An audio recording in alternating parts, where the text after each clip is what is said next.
So I'm speaking to somebody today that decided to hear. I'm going to read this because I wrote it after a time of meditation last night, so I'm just going to read it. I'm speaking to a person who is persuaded that their purpose is to partake of the nature of God. It may be one of you. It may not be any of you. Or it could be all of you. I'm speaking to one.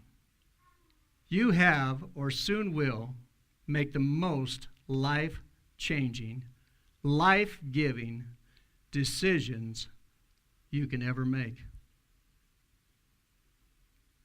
Your perspective is that Christ dying for you was the beginning of his gift to you, and his resurrection, his life now, is the fulfillment of his promise of love. Yes, some have died to love God's people. Some have jumped on grenades, stepped in front of bullets. Some have died on the mission field. But you believe and have decided to focus on living, to love his children, and to help fulfill his desire and his will that all mankind be saved. I'm talking to somebody today.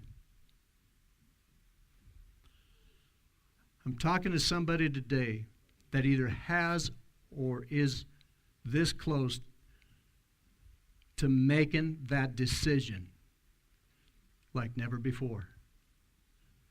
That says, I will live to help fulfill my Father's plan to reach out and save mankind.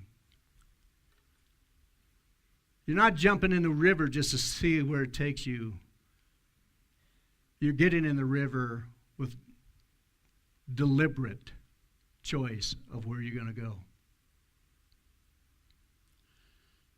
Some have lost very much obeying Christ.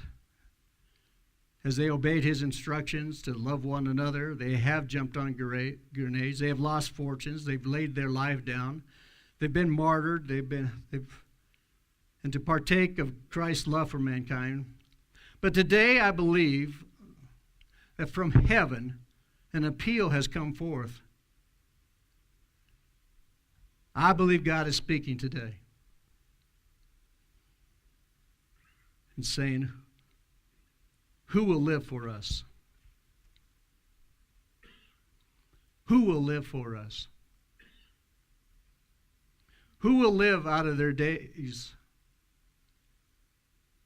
on a solid, who will live out their days on a solid decision to stay alive and to focus, hear that word, focus on hearing God, becoming skilled and having a mastery in being led by the Spirit of God, moment by moment, to execute his whisper or shouts of direction for the benefit of his kingdom in the hearts and souls of mankind.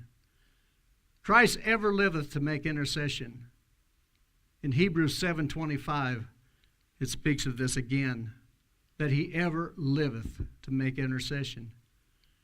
You and I can join him.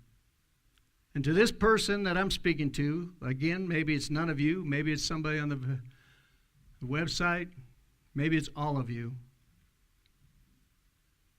This decision is to be in sync, to be in tune, to be congruent with the heart of the Trinity. Who will make the call? Who will make the decision and say, I will. I'm in. God's nature is what you and I really want to partake of. You know, there's a lot of goals we can have. We can be farmers, we can be carpenters, we can raise families, all that. And all that can stay in place, that can enhance. In fact, it will enhance.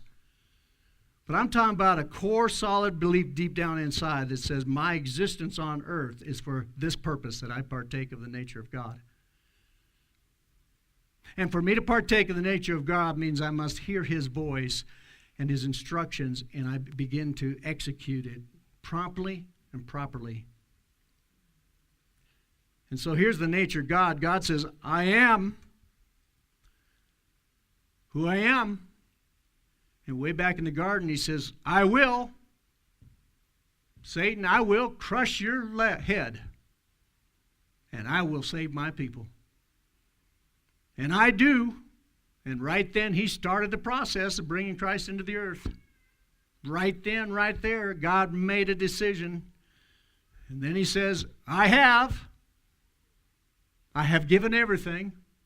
All things are given to you. He's already done it. Everything pertaining to life and godliness has been granted unto you through the death, burial, and resurrection of Christ. And now if you and I are going to partake of his nature, then we say the same thing. I'm alive. I will, focused on hearing his voice and doing his, and I do it, and I have, and I will continue. So to that person that I'm speaking to today, step up to the plate. Make the decision. Choose to hear him, obey him,